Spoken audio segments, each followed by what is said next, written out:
शेतकऱ्यांसाठी सर्व महत्त्वाच्या ठळक बातम्या व शेतकऱ्यांसाठी दिलासादायक देखील बातमी आलेली आहे। त्यापूर्वी चॅनलवर नवीन असाल तर चॅनलला सबस्क्राइब करा, नोटिफिकेशन बेलला ऑलवरती टाका। आता सर्व बातम्या आपण पाहणार आहोत। खूप सारे जण व्हिडिओ पाहतात परंतु सबस्क्राइब न केल्यामुळे रोजची रोज ठळक बातम्या पाहायला मिळत नाही, तर सबस्क्राइब नक्की करायचे आहे व व्हिडिओ एकदम शेवटपर्यंत पाहायचा आहे।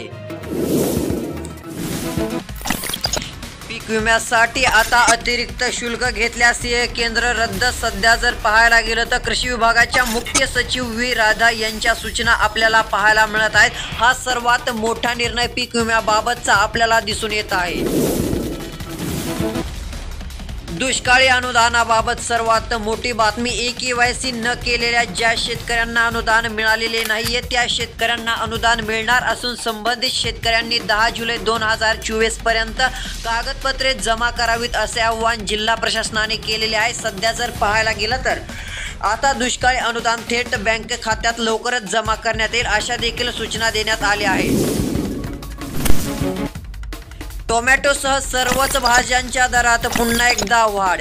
सध्या पाहायला गेलं तर भाजीपाल्यांच्या दरात झपाट्याने वाढ आपल्याला पाहायला मिळत आहे। सध्या स्थितीला टोमॅटोचे दर 100 पार काही ठिकाणी गेलेले आहेत, तर सध्या बटाट्याचे दर 40 ते 50 रुपये आहेत। कांद्याचे 40 रुपये किलोने विक्री होतानाच देखील आपल्याला सध्या स्थितीला दिसून येत आहे व वांग्याच्या दरात देखील आपल्याला चांगली वाढ बहुतांश बाजार समित्यामध्ये दिसून येत आहे।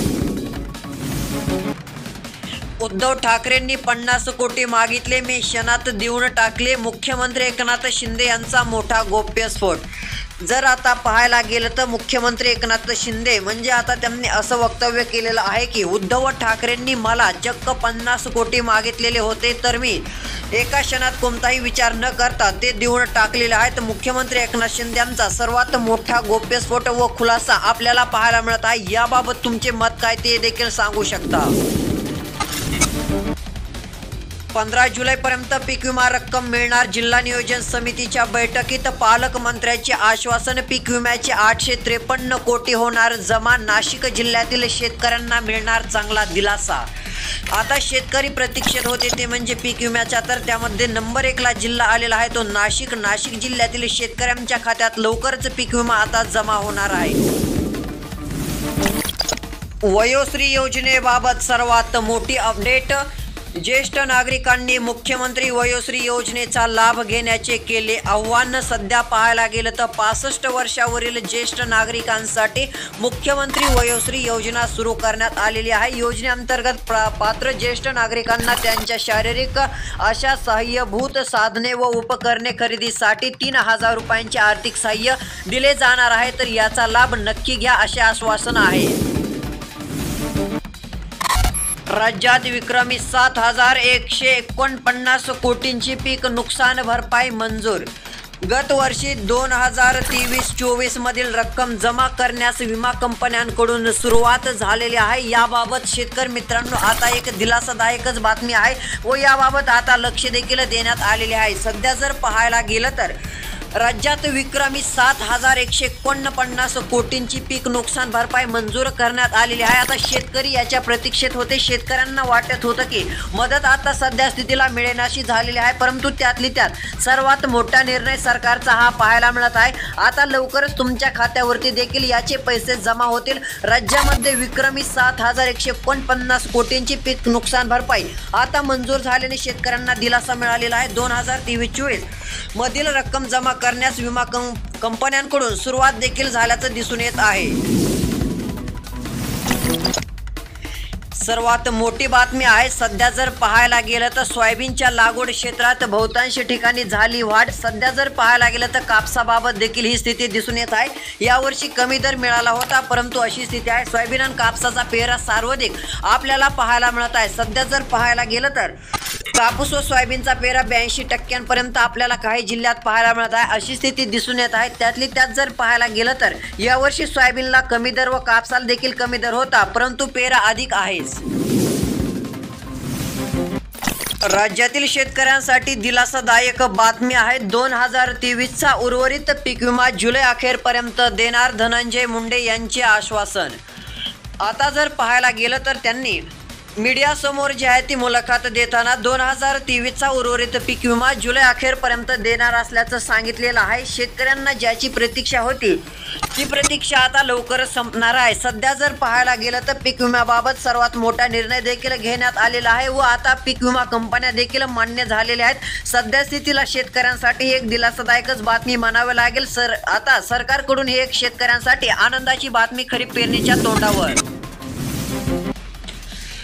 विधानसभा निवडणुकीत 200 जागा जिंकू देवेंद्र फडणवीस, फेक नेरेटिव्हच्या जाळ्यात अडकू नका, काही करा पण कांदा निर्यात बंदी करू नका, अजित पवार यांचे देखील आव्हान।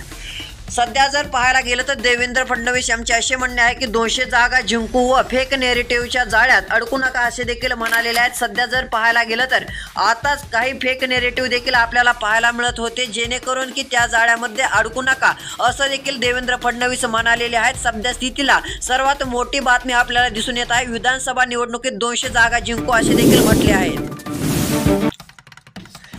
पीक विम्याबाबत अपडेट। शेतकऱ्यांना खरीप हंगामातील पीक विमा मिळालाच नाही। सध्या जर पाहायला गेलं तर काही शेतकरी असे देखील आहेत की त्यांच्या खात्यात अजून पीक विम्याची रक्कम जमा झालेली नाहीये। यावर्षीचा खरीप हंगामातील सोयाबीन पिकांचा पीक विमा मंजूर होऊन मंजुरी विम्याचे 25% विमा रक्कम तुरळक शेतकऱ्यांच्या बँक खात्यात जमा झालेली आहे। 2.5 ते 3 महिने आता लोटलेले आहेत, परंतु बहुतांश शेतकऱ्यांच्या बँक खात्यात अद्याप देखील विम्याची रक्कम आली नसल्याच्या तक्रारी दिसून येत आहेत। वांगी व हिरव्या मिरचीच्या दराबाबत अपडेट। वांग्याला पुणे या ठिकाणी जास्तीत जास्त 3,500 रुपयांचा बाजारभाव मिळत आहे, तर कमीत कमी दर 1,400 रुपये।